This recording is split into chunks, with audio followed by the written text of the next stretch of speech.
नमस्कार, मैं अविनाश सैनी और आप देख रहे हैं हमारा खास प्रोग्राम मुद्दे की बात। मुद्दे की बात में मुद्दा है हमारे सामने चुनाव संशोधन विधेयक जो संसद में पेश किया गया है। लोकसभा ने इसे पास कर दिया है, राज्यसभा में अभी उस पर बहस चल रही है।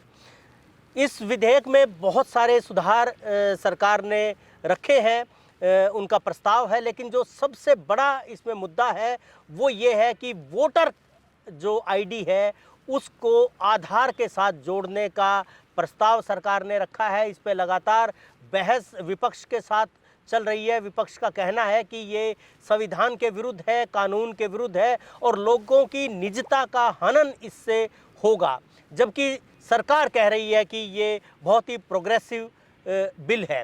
हमारे साथ धर्मेंद्र कंवारी जी हैं, वरिष्ठ पत्रकार हैं, उनसे जानते हैं कि इस विधेयक में आखिर है क्या। देखिए अविनाश जी, अगर आप इस चुनाव संशोधन विधेयक की अगर थोड़ा सा डिटेल में जाएंगे जी, तो आपको ये जो 1950-51 के दोनों जो चुनाव विधेयक हैं, इनमें संशोधन जो सरकार करने जा रही है जी, मुझे ऐसा लगता है कि ये जो मोदी सरकार है, या स्पेशली अब जो राजनीतिक इन्वायरमेंट जिस तरीके का देश में बना हुआ है, ये environment social media oriented environment है। बिल्कुल। अगर आप इस पूरे विधेयक की उसको अगर कॉन्सेप्ट में जाएं, इसके जो तथ्य हैं उसमें जाएं, तो आप पाएंगे कि 2 साल से सोशल मीडिया पर एक ये ज़बरदस्त कैंपेन चला हुआ है कि वोटर कार्ड को आधार कार्ड से क्यों नहीं जोड़ा जा रहा। जब ये इस तरह के कैंपेन या इस तरह की लॉबिंग वहाँ चल रही थी, तभी मेरा दिमाग में ये चल रहा था कि सरकार ज़रूर साल 2 साल में इस पर एक कानून लेके आने वाली है। हालांकि मैंने लिखा नहीं उस बारे में, और क्योंकि जब आप निश्चित नहीं होते हैं कि किस तरह के प्रोपेगेंडा चल रहे हैं और उसके अंदर क्या चल रहा है, तो आप कुछ कह नहीं सकते हैं। और जहाँ तक लोकसभा की और राज्यसभा की बात है, 545 जो लोग हैं उनको चुनकर हम भेजते हैं, उसमें सारे दलों के लोग हैं। राज्यसभा तो है ही, फिर एलिट उच्च सदन है वो, और ये बिल लोकसभा में लाया गया। लोकसभा में भारतीय जनता पार्टी की मेजोरिटी है, बिल्कुल, और राज्यसभा में भी है, तो पास भी होना निश्चित है जी। इसमें जो तथ्य हैं, सबसे बड़ी जो दुर्भाग्यजनक बात मैं जो देख पा रहा हूँ वो ये है कि जब पश्चिम बंगाल से एक सांसद मिस्टर मुखर्जी जो तृणमूल कांग्रेस के हैं जी, वो बोलने के लिए खड़े हुए जब इस पर, तो सत्ता पक्ष के एक सांसद ने अपनी जो कुर्सी है उस पर खड़ा होकर कहा कि ये देखो बांग्लादेशी रो रहा है।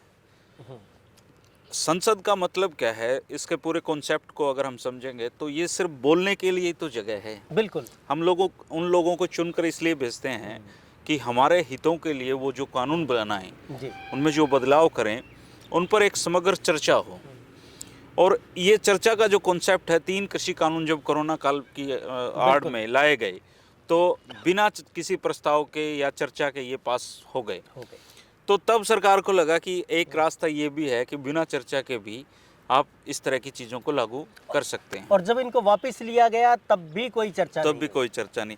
मतलब आप देश में लोगों के हितों के लिए कुछ कानून बना रहे हैं, उस पर कोई चर्चा जरूरी नहीं समझाती, फिर उन कानूनों को वापस ले रहे हैं तो उस पर भी कोई चर्चा जरूरी नहीं। ये अजीब सा माहौल इस देश में है। बिल्कुल। और मैं किसी पार्टी विशेष की आलोचना इसलिए नहीं कर पा रहा हूँ क्योंकि मैं देख रहा हूँ कि सब इस हमाम में सब नंगे हैं ये लोग, और जब ये लोग सत्ता में होते हैं तब इनको महंगाई भी दिखती है, विपक्ष में होते हैं महंगाई भी दिखती है, इनको मुद्दे भी दिखते हैं, और जब ये लोग सत्ता में आ जाते हैं तो मुद्दे बदल जाते हैं। फिर इनको वो लोग बुरे लगते हैं। जो वोटर वाली जहाँ से आपने बात शुरू की है, सबसे बड़ी बात यह कि पिछले दिनों आपको एक खबर अगर ध्यान आई हो, जब राम सेवक शर्मा जी आधार कार्ड के कर्ता धर्ता होते थे तो उन्होंने ये बयान दिया था कि आधार कार्ड सबसे सुरक्षित एक दस्तावेज है भारत का।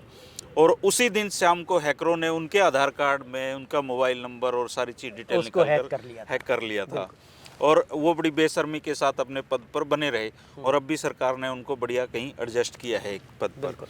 तो जिस चीज़ के साथ आप अटैच कर रहे हो उस चीज़ की वैलिडिटी क्या है, या अभी तक तो सुप्रीम कोर्ट में भी ये मामला गया है और ये तय नहीं हो पाए कि आधार कार्ड ही क्या वो ज़रूरी और सही दस्तावेज है जिस पर हम भरोसा कर सकते हैं।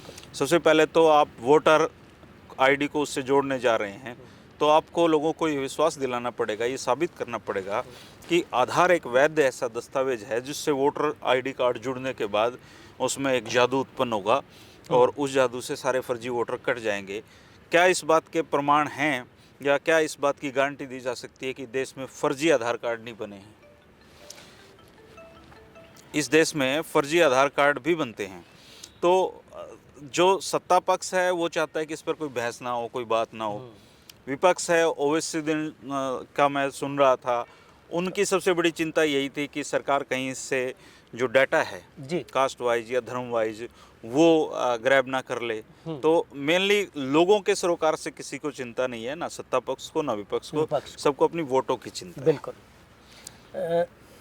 जो विपक्ष ने जो बात कही है उसमें उन्होंने एक बात कही है कि लोगों की निजता का हनन होगा इससे, और सुप्रीम कोर्ट की जो रूलिंग है निजता को लेके जो उन्होंने कहा है उसके भी ये विरुद्ध है। देखिए, निश्चित तौर पर ये निजता का है, और सरकार अपना जो विधेयक है उसमें ये कह रही है कि ये मैंडेटरी नहीं है कि आप जोड़ेंगे तो ठीक है, ना जोड़ेंगे तो ठीक है। अब ना जोड़ेंगे तो ठीक है, तो फिर तो इस विधेयक की जरूरत ही नहीं है। और अगर आप जोड़ेंगे और बाद में, जैसे आपने शुरू में कहा था आधार कार्ड मैंडेटरी नहीं है, फिर मैंडेटरी कर दिया। हरियाणा में परिवार पहचान पत्र जरूरी नहीं था, अब सब चीज़ों में जरूरी हो गया है। तो अब ये तो निश्चित है कि विधेयक बनते ही ये इस चीज़ में आएंगे कि आपको आधार कार्ड वोटर कार्ड से जोड़ना ही होगा, और उसके लिए आपको जोड़ने की भी जरूरत नहीं है। आपके पास आधार कार्ड का भी डाटा है, आपके पास वोटर कार्ड का भी डाटा है, आप मर्ज कर लीजिए उनको, तो उसमें सरकार को कोई ज़्यादा सी परेशानी नहीं है, और वो ऐसा करेंगे भी।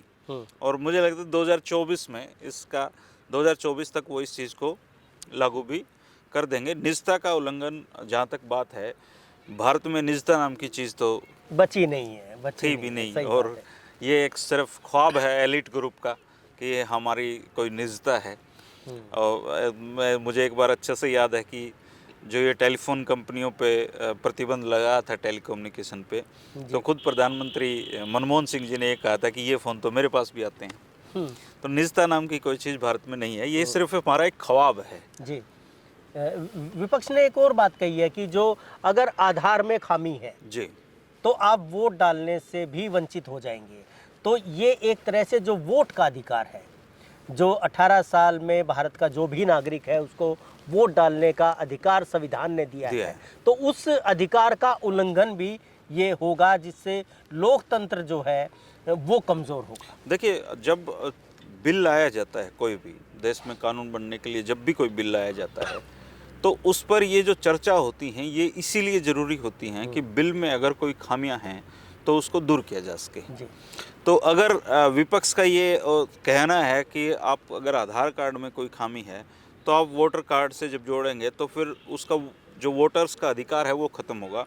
निश्चित तौर पर इसको विचार किया जाना चाहिए लोकसभा अध्यक्ष द्वारा। खैर उनके तो अब हाथ में नहीं रहा, राज्यसभा में किया। खड़गे ने कहा है कि इस पे राय होनी चाहिए, इस पे कमेटी बनानी चाहिए। देखिए, कोई भी कानून, मेरे ख्याल से 3 कृषि कानूनों को वापस लेने के बाद सरकार को, जो भी सत्ता में बैठा हो, भविष्य में जो भी आएगा, उसको इस बात का कम से कम सबक लेना चाहिए कि लोगों की आम राय के बिना, और संसद और लोकसभा में लोगों के आम राय, वहाँ के जनप्रतिनिधि हैं, उसको किए बिना कोई भी कानून देश में पास नहीं होना चाहिए। जी, ये जो इतनी जल्दबाजी है इसको लाने का, इसको लागू करने का, मतलब इसके पीछे कहीं यूपी का चुनाव, देखिए कहीं लिंक तो नहीं जुड़ता है?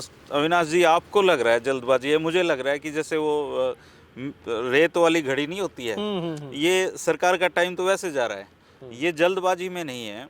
पहले 13 दिन की सरकार बनी थी अटल बिहारी जी की, फिर 13 महीने की बनी, और अब तो अमित शाह जी कह ही चुके हैं कि 50 साल राज करना है।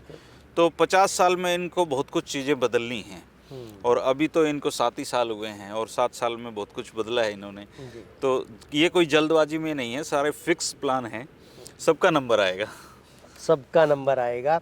हरियाणा में यूट्यूबर्स जो है, सोशल मीडिया जो है, उसका नंबर आ गया है विधानसभा। ये तो जिस तरह का लेटर मैं कहता हूँ कि कई जो अच्छे जर्नलिस्ट हैं, ये अगर आप पूरे भारत की विधानसभाओं का सर्वे करेंगे, और मैं आज संविधान पढ़ रहा था, उसमें देख रहा था स्पीकर के पास क्या क्या पावर हैं, ये जो गाइडलाइन उन्होंने जारी की हैं, मैं समझता हूँ कि एक तरीके से उन्होंने जो संविधान में के 19(1) में जो सबको अभिव्यक्ति की आज़ादी और चीज़ों को, सूचना का अधिकार, 2005 कानून हम लागू कर चुके हैं, मतलब देश के जनप्रतिनिधि, हमारे चुने हुए लोग विधानसभा में क्या कर रहे हैं ये जानने का लोगों को अधिकार नहीं। मतलब मैं पता नहीं स्पीकर ने किन लोगों की राय ये मानी है, और जब इतिहास इस चीज़ों का मूल्यांकन करेगा, और मुझे समझता हूँ कोई ना कोई साथी जरूर इसको लेके पीआईएल भी डालेगा, तो ये इतिहास में एक नज़ीर, ये एक फैसला होने वाला है कि कैसे एक विधानसभा अध्यक्ष ने इस बात की कोशिश की कि जनप्रतिनिधियों की बात ही बाहर ना निकले, और निकले तो फलाना चैनल पर ही निकले।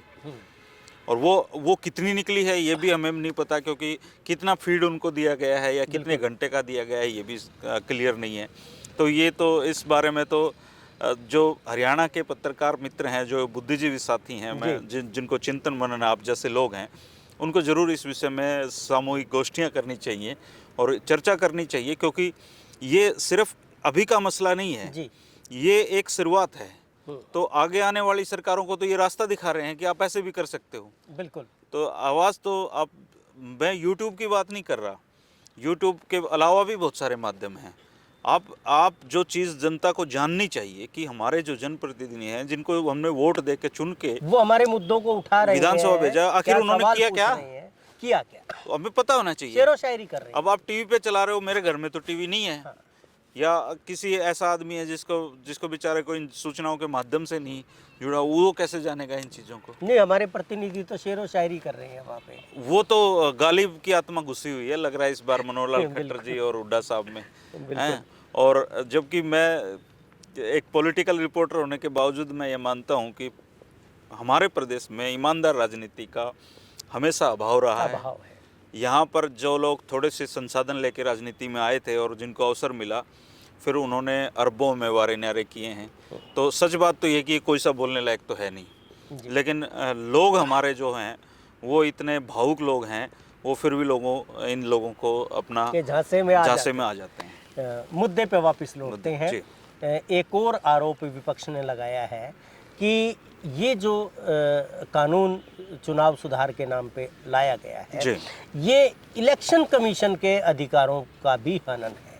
देखिए, इलेक्शन कमीशन पर भी बहुत मुझे लगता है कि इतने जो 5-6 साल हैं, इलेक्शन कमीशन पे जितनी टिप्पणियां हुई हैं या जितने आरोप लगे हैं, शायद इससे पहले कभी लगे हों। ये तो अपना दामन बचाने वाली बात है कि खुद इलेक्शन कमीशन को ये सोचना चाहिए कि आज वो कहाँ खड़े हैं।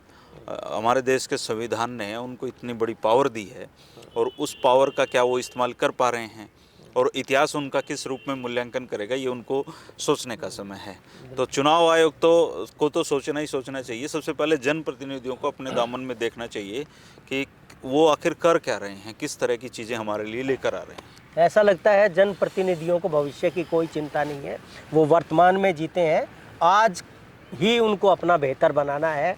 भविष्य में क्या मूल्यांकन होगा, क्या नहीं होगा, इसकी उनको शायद ज़्यादा चिंता नहीं है। अविनाश जी, मुझे लगता है कि हमारे देश के नेताओं को कभी शायद हमारी चिंता रही भी नहीं जी।